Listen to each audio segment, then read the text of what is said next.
Greetings, my fellow freedom lovers and sovereign thinkers. This is LL3's newest podcast. My name is Craig, transmitting from the beautiful, swampy mangroves of South Florida. And today's date, Sunday, November 20th, 2016. It is a beautiful day in Fort Lauderdale, and I'm going to take a nice stroll after doing this, meet some people, play with some dogs, and probably wave my triple threat flag as well. See, be undecided. Well, it's gonna be nice. Well, let's cut instead of doing my little rant, what I usually do. One thing I can say is good to see some old friends that grew up in the music scene for over 20, 25 years, and they're doing well, and feels good, and people I chat with. That sometimes I don't really think about when some folks appreciate me for who I am and say I'm a friend, and it just feels good because I don't really think about it or address it, and everyone can do the same thing. Because right now, all this garbage of mind control psyops crap that you see about going out on the whole geopolitical perspective, you should just go there, just take a dump right in front of them, and move on. Because as far as I'm concerned, there's bigger fish to fry. Life's too short, and we need to stick together because there's folks out there don't give two shits about us, and I excuse my language there. Sometimes I get a little passionate at times too, so I'm a human being. But enough of all that. So first thing we'll be talking about, whoops, came from basically all from activist posts, but they're multi-writers. And this is from John Rappaport, who does NoFakeNews.com. Says hit title, Major Media Crash, They Need a Scapegoat.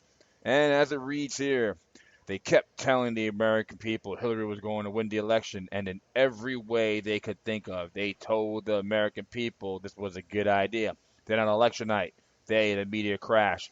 The results came in. The media went into deep shock. As protests and riots then spread across America, the media neglected to mention A, they've been bashing Trump because he said he might not accept the outcome of the vote, and B, here were large numbers of people on the Democrat side who weren't accepting the outcome of the vote.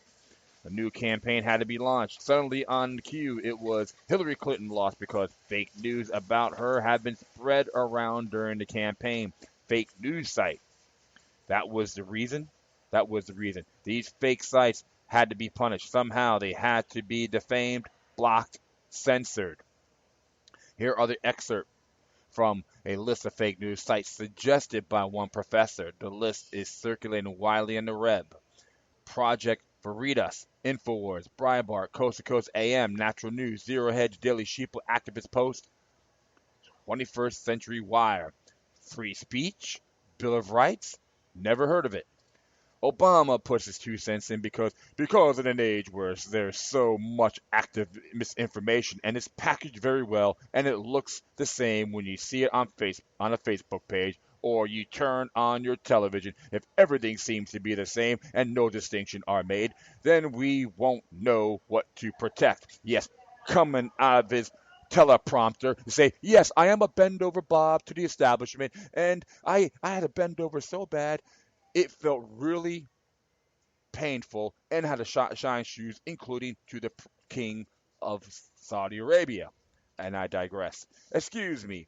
We we won't know what to protect, meaning what to favor, what to promote, what to lie about, meaning only some speech is free.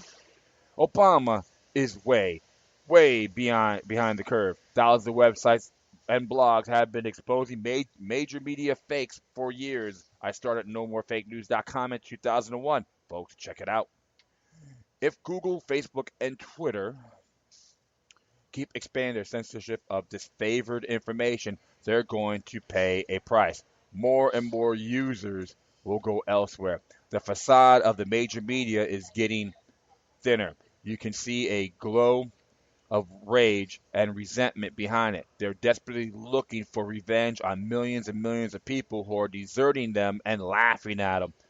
Can you blame them? Hell no. I'm the same way. They presume too much. They presume they had us in the palm of their hand.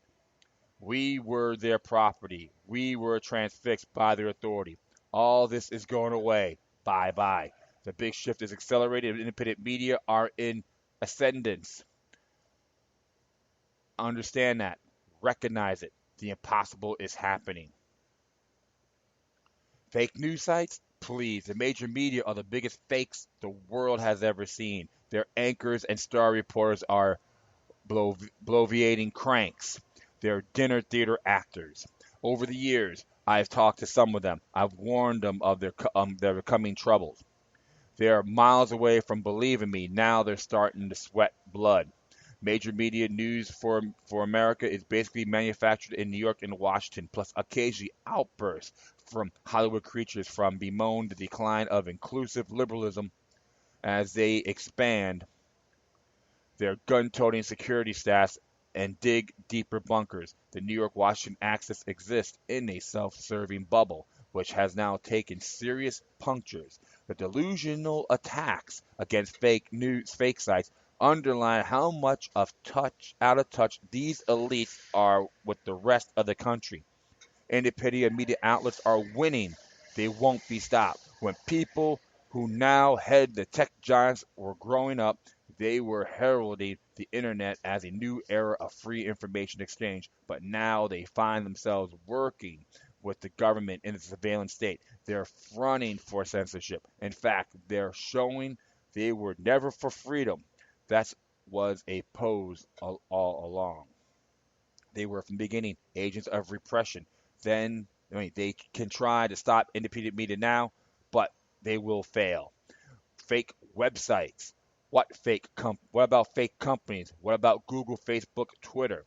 Behind their happy messages, they were built to propagandize, profile, and control.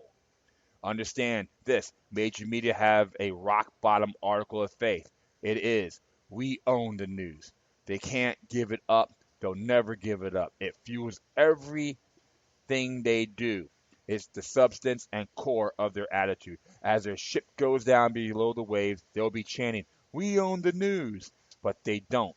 In truth, they never did. For a time, they managed to sell that delusion to the people. That time is drawing to a close. The elite of political class and their media minions fear more than independent news countering their own news. For obvious reasons, every civilization down through history has its own monopolistic media, its central broadcasting system, its controlled outlets. But now the one has become many. The rapid proliferation of many is an unpredictable X factor. The population is waking up to decentralized size media instead of hypnotic attachment to the one basic information source. The habit of a lifetime. The public is learning to handle multiple sources. Therefore, the hypnotic spell is being broken and dissolved. This is the basic problem for the elites. How can they reinstate the trance? By trying to censor the internet, by creating a sudden war or other disaster, briefing, unifying the country. They are not permanent solutions. These are not permanent solutions, particularly since more and more people understand such maneuvers and their true aims. Awake is awake, putting the genie back in the bottle, particularly when major media denizens aren't very bright, as evidenced by their latest fake news scam, is on an order to try to perform a piece of stage magic after the audience has already learned how it's done. Of course, the media clowns will try, and the process they'll further expose themselves and actually assist in the awakening. Boom! He is absolutely right. And I've been saying this for a long time, my friends. I even have discussions with folks 12 years on this as well. And I know Matt Drudge and many others said the same thing. I had a friend of mine when I was in Kendall said to me in '96, Craig, when the internet comes out, it's going to change the world. Watch it. Watch out. And he was absolutely correct. Look what's happening. That's why the lamestream networks are crappy. They got overall the most bogus stories. They use the same tangent over and over and over again, especially with that anti-Trump fetish. You talk to a man that's not really doesn't really support him. They don't support the candidate out of respect. But they all were witch hunting. That was their desperately seeking ratings. And you know what? It blew back in their faces. And many of those clowns in there are called Uncle Toms and Angel Mamas. Okay, boss, I will read that from the teleprompter. They just humiliate themselves. It's called blowback, my friends. I guarantee you one thing. It's going to be a lot of fun, man, but still got to be vigilant as well. So I'm not going to be digressing on this. Next one here by Joseph Janowski came out a few days ago. It says here, Obama sets new record for regulations. 40 pages in 2016. The regulator, man. Okay, I'll go on here. The Obama administration has just shattered the previous records for pages of regulations and rules published by the Federal Register in a single year, according to the report by Competitive Enterprise Institute. Obama's presidency produced 81,640 total pages of regulations and rules for 2016, surpassing the previous record the administration set in 2010 by 235 pages. Yes, we can, yes, we can. We'll bow down to her pathetic Messiah. Exactly. We'll go on. So, Obama is the only president ever surpassed the 80,000 mark of regulatory pages produced in a year, achieving the feat 4 times. President Obama's Federal Register added 572 pages on Thursday, November 17th alone. Clyde Wayne Cruz of the Competitive Enterprise Institute warns that Obama's manufacturing of regulations is not over. With the amount of time left in the year, the current pace of rule passage could bring many thousands more pages. No one knows what the future holds, but a pace of well over 1,000 pages weekly. The Federal Register could easily top 90,000 pages this year. The simple algebra says that a current pace will add 11,190 pages over the next 44 days to end 2016 at around 92,830 pages, said CEI's Wayne Cruz. This is astonishing and should be of great concern and intolerable to policymakers, said Wayne Cruz. It's remarkable enough that all-time record has been passed before Thanksgiving. Cruz called on President-elect Donald Trump to make on good campaign promises to cut regulations. President-elect Trump could take a page from President Reagan, who brought pages counts down from Carter's 73,258 to as low as 44,812. We don't need a pen and a phone. We need a meat axe, he said. Regulatory reform is going to be a major focus on the Trump administration, according to the president-elect's transition website. The Trump administration efforts to combat the regulatory state will include a temporary moratorium on all new regulation, canceling overreaching executive orders, and a thorough review to identify and eliminate unnecessary regulations that kill jobs and bloat government. To put into perspective that hype-up effect of the regulatory state has on the American economy, a 2014 report by the National Association of Manufacturers found that regulatory costs on all firms exceed $2 trillion annually and disproportionately affects small businesses. Yep. So yes, we can, yes, we can. We'll bow down to our puppet Messiah. Yes, we can, yes, we can. We'll chant our God bless, bend over Bobs. Yay! That's right, your Lord and Savior, the Joker of Washington, D.C., that will bow down to anyone and says, Christians, hold on your high horses. And his punchline, but she don't want you to know, because and be a bend over Bob like me. That's right.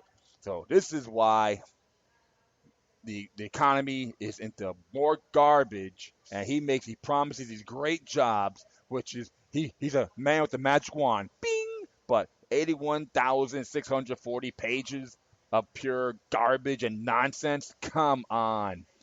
I don't know why the people and these folks claim like, oh, like Democrats are for the unions. Look, with all due respect, you're being used by these bastards. Okay, he's just another example.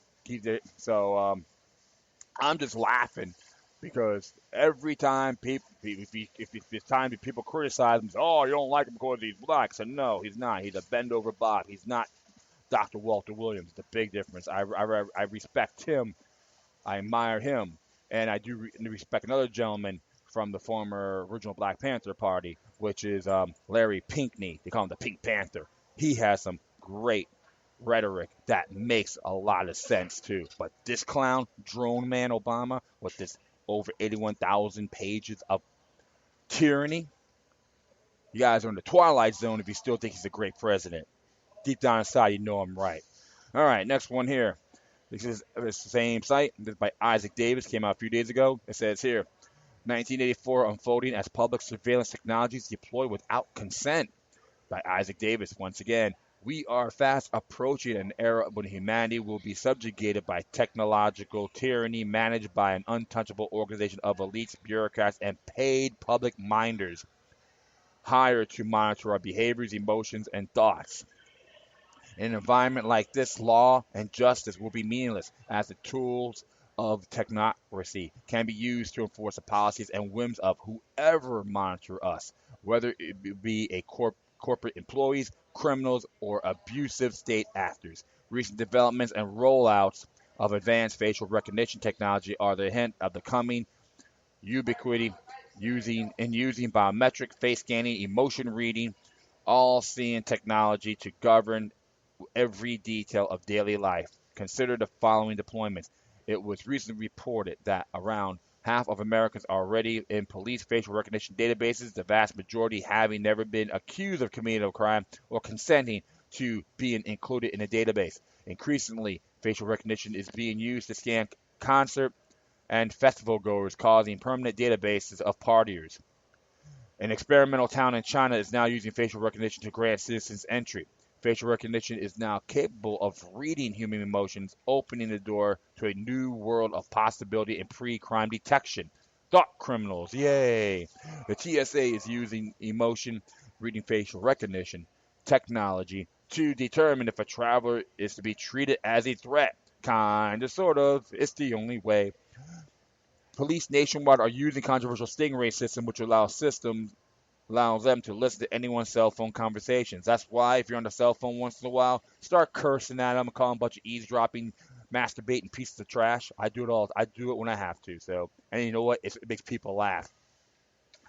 California police are already using a computer system called Beware to protect crime and preemptively stop it. Microsoft most recently conducted a major test during the 2016 Republican and Democrat conventions using emotion reading facial recognition technology to survey the crowd for threats. A Russian software developer has released an app that allows you to turn on your smartphone into a facial recognition device. Some U.S. churches are using consumer version of facial recognition to keep tabs on who is in attendance for Sunday service. Thank you, World Council of Churches. Facial recognition, fingerprinting reading, and iris scanning is now being included in consumer technologies.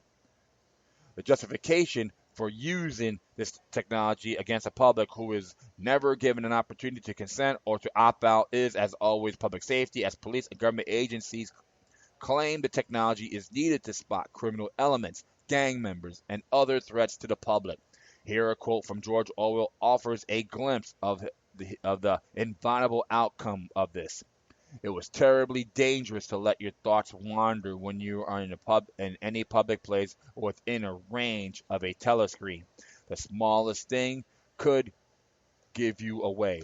A nervous tick, an unconscious look of anxiety, a habit of muttering to yourself, anything that carried with a suggestion of abnormality, of having something to hide. In any case, to wear an improper expression on your face, to look incredulous when a victory was announced, for example, was to itself a punishable offense. There was even a word for it in newspeak, face crime. It was called. That's George 1984 by George Orwell. Here, RT discusses how Microsoft used emotion, reading, facial recognition technology, and political conventions, and how some are resisting the way this technology is being introduced in our society. So you can look that up yourselves. Like, I'll just leave it on there. You can check it out yourselves. All right. And final thoughts: privacy and anonymity are the enemies of the state, and is being destroyed without our consent by both government and corporations who are deploying technology with no consideration of the human consequences. The possibility for a techno-totalitarian future are grim, but without awareness and without motivation to resist, it is all but foregone conclusion. Orwell himself warned us of how this dark vision would force itself into fruition unless we stood against it. At the end of his life, he even gave us his final warning. Are you listening? Yep. And he writes for Waking Times and OffGridOutpost.com. So, yeah, you got to, like I said, folks, got to pay attention. There's always ways of countering it.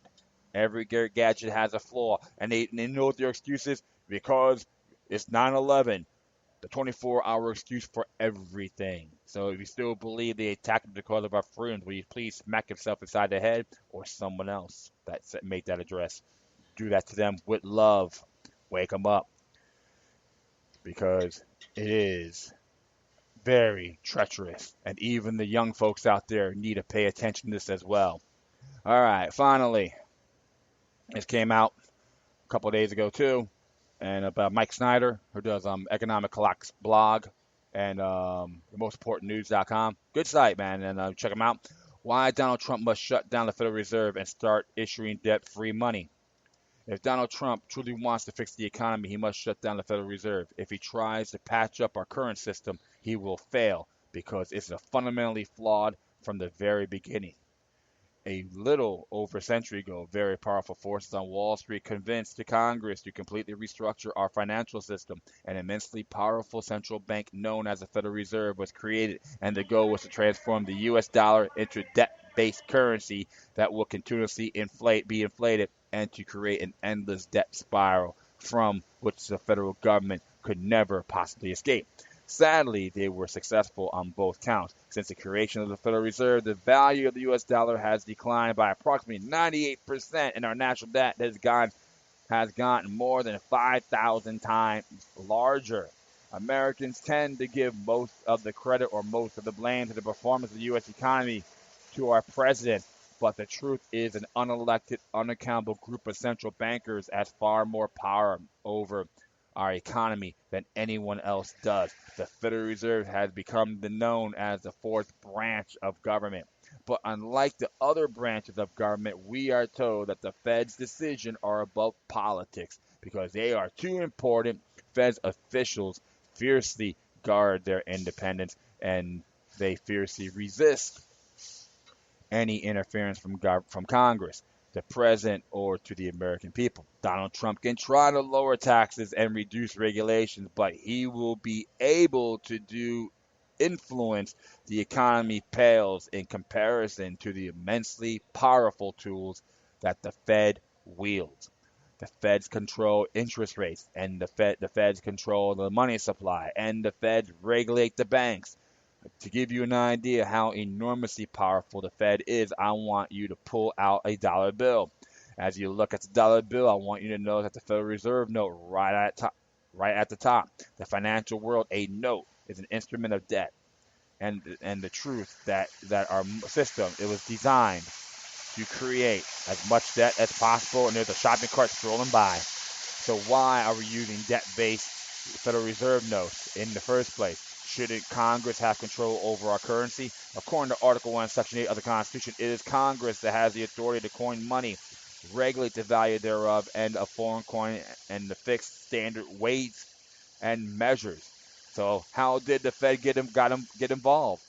Well, it's very long and convoluted story. And if you're interested in the history behind it, I will commend you to an excellent book by C. Edward Griffin entitled The Creature from Jekyll Island, a second look at the Federal Reserve. There's a video on that too, so definitely check that out too. All right. Basically, big money interests on Wall Street got their hooks into the White House and Congress, and they rushed through legislation right before Christmas in 1913 that created the insidious central banking system that was designed to slowly but surely take wealth from the American people and put it into their hands. Ain't that sweet or what? Sadly, most Americans don't even realize that we have a debt-based currency, nor they understand where our money comes from. In the previous article, I discussed how money is a normally created by the Federal Reserve under our current system. When the U.S. government decides that it wants to spend another billions of dollars that it does not have, it does not print up $1 billion. Rather, the U.S. government creates a bunch of U.S. Treasury bonds debt and takes them over to the Federal Reserve. The Federal Reserve creates $1 billion out of thin air and exchange them for the U.S. bonds. So out of thin air, in other words, means fiat. In Latin, it means how long can it last? All right. And it says here the Federal Reserve takes the U.S. Treasury bonds that it received in exchange for the Federal Reserve notes that it gave to the government and the auctions of those bonds to the highest bidder. But of course, this process always creates more debt than it does money. U.S. Treasury bonds that the Federal Reserve receives in exchange for the money that is created out of nothing are auctioned off through the Federal Reserve System. But wait, there's a problem. Because the U.S. government must pay interest on the Treasury bonds, the amount of debt has been created by this transaction is greater than the amount of money that has been created. So where will the U.S. government get the money to pay that debt? Well, the theory is that we can get money to circulate through the economy really fast and tax it at a high enough rate that the government will be able to collect enough taxes to pay the debt. But that never actually happens, does it?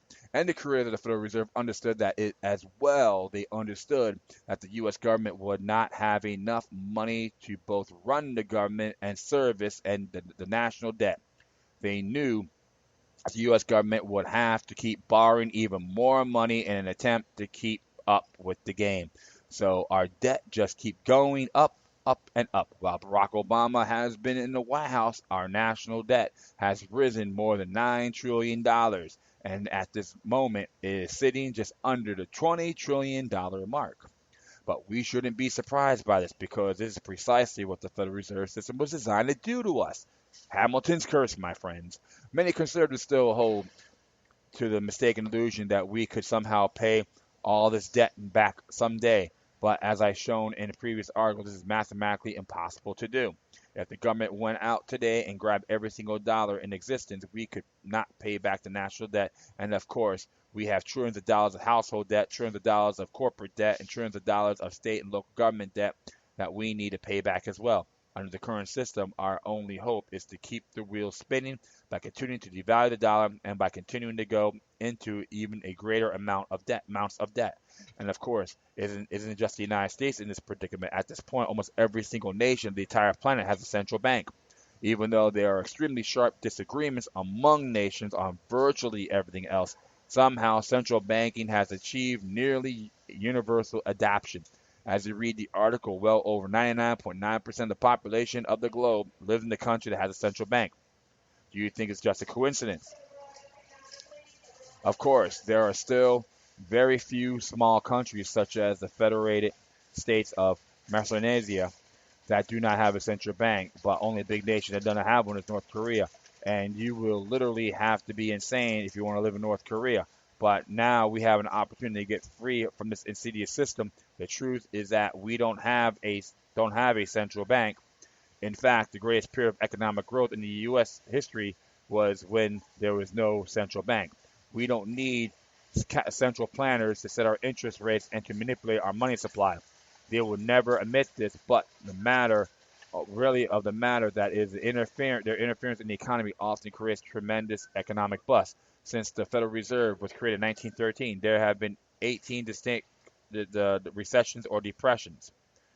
1918, 1920, 1923, 26, 29, 37, 45, 49, 53, 58, 60, 1969, 73, 80, 81, 90, 2001, and 2008. Considering that a track record, Isn't it time for a change? And we don't have to have a debt-based currency. In fact, not too long ago, we had a president that decided to started issuing a debt-free U.S. United States note. But in 1963, President John F. Kennedy issued Executive Order 11,110, which authorized the U.S. Treasury to issue debt-free United States notes, which directly created by the U.S. government. He was assassinated shortly thereafter. Most Americans don't realize, but many of the debt-free United States notes that were issued under President Kennedy are still in circulation today. And President Trump can do something similar, but will he? It has been said that the borrower is a servant of the leader, and the Federal Reserve System has turned all of us into debt slaves. Debt is a form of social control, and the global elite use all of this debt to dominate the planet. The total amount of debt in the world just hit a brand new record high of $152 trillion. And the longer we allow the central banks to control the system, bigger this debt bubble will become. There is a way out, and here in the United States, that starts with shutting down the Federal Reserve System and issuing debt-free currency. It would take someone very bold to make a move like this. And so let us hope that the man we just elected is up to the task. Absolutely. If you study history of that, my friends, a lot of a lot of folks been presidents got killed because of it, including Abraham Lincoln, which I'm not too keen with a lot of those actions. However, when he used interest-free money for the so-called war between the states, because the banksters was going to give him money for the Union Army, but they're going to give him add 35% interest on that. And so the Secretary of Treasury said, "Hey, Mr. President, we can have Congress regulate it." So interest-free money. That's why, in my view, this is one of the reasons why he got assassinated and got shot in the head, just like JFK. That's something to really think about. All right, folks. And that is all for now. I'd like to thank everyone for listening. Plus, feel free to download and share this throughout your social media networks. If you have any questions, comments, or send me something that I may find interesting. Hey, bring in unsigned music, man. I would love to check it out too. Whatever you do, please address your correspondences with decorum. You can hit me on Facebook, Twitter, Google+, Spreaker, iHeartRadio, Tumblr, YouTube, Freedoms Network, and Scene.life. Or you can email me at LokiLuck3, which is LokiLuck and the number 3 altogether at gmail.com. Well, not going to do any music right now, so I'm going to get ready to sign off. And so, like I said, once again, thank you for your time. Plus, always remember that demoniac resistance is healthy for the soul and can liberate humanity. Until next time, take care of yourselves, keep on spreading love, and may your guardian spirits be with you.